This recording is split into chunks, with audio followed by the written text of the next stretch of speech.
In the winter of 1905, New York City was cold, crowded, and wrapped in the smoky air of its growing factories. And in the middle of that harsh world worked a 14-year-old girl named Eliza Carter. She spent her days inside a textile mill, her tiny hands moving faster than the machines around her. But inside her heart lived a dream. Eliza wanted to be an inventor. Yet life seemed determined to hold her back. Her father had died in a factory accident. Her mother was ill. And the responsibility of keeping the family alive had fallen on Eliza's small shoulders. Every morning at 5 a.m., she woke up, walked through the freezing streets, and worked 12-hour shifts. By night, she was exhausted, too tired to dream. Her life felt like a straight line. Work, survive, repeat. But Eliza had one habit that made her different. While other kids slept, she would sit under a dim candle, collecting broken machine parts from the factory and sketching new ideas on scraps of paper. She didn't know what she wanted to build or how she would ever do it. She only knew one thing: I want to capture the wind. But life hit her again. One day, a massive explosion shook the factory. Eliza survived, but her mother's health grew even worse because of the shock and stress. Eliza broke. She gathered all her sketches, all her ideas, all her dreams, and burned them. Tears ran down her face as she whispered, "Dreams are too expensive, and I can't afford them." And yes, the story could have ended right there. But there's something unique about America. Here, people who fall get back up stronger. 1910, New York City's Innovation Fair. America was booming with inventions.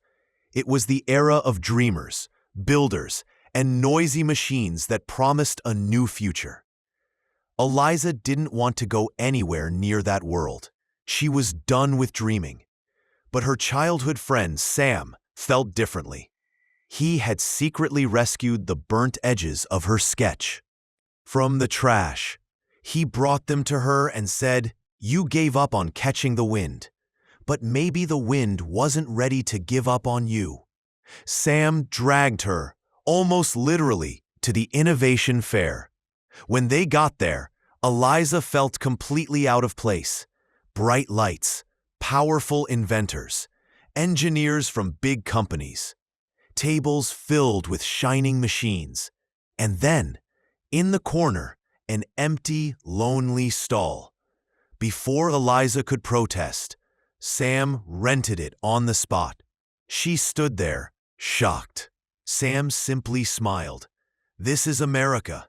Sometimes even a small table can change your whole destiny.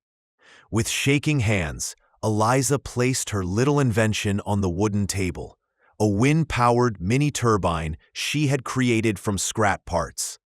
It could produce 10% more energy than existing small turbines. But people laughed. "Looks like a kid's toy. Not practical. Go home, little girl." Eliza's heart shattered again. She was about to pack up and leave when one man stopped. A stranger. Gray coat, sharp eyes. He didn't laugh. He observed. His name was Thomas Andrews, a well-known energy businessman. He looked at Eliza's trembling hands, and then at the small turbine, and he said softly, "This isn't just a machine.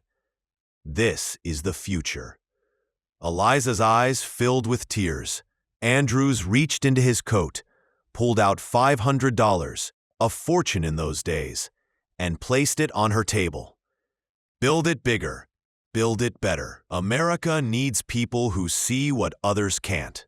Years later, Eliza Carter's name became known across the early wind energy industry.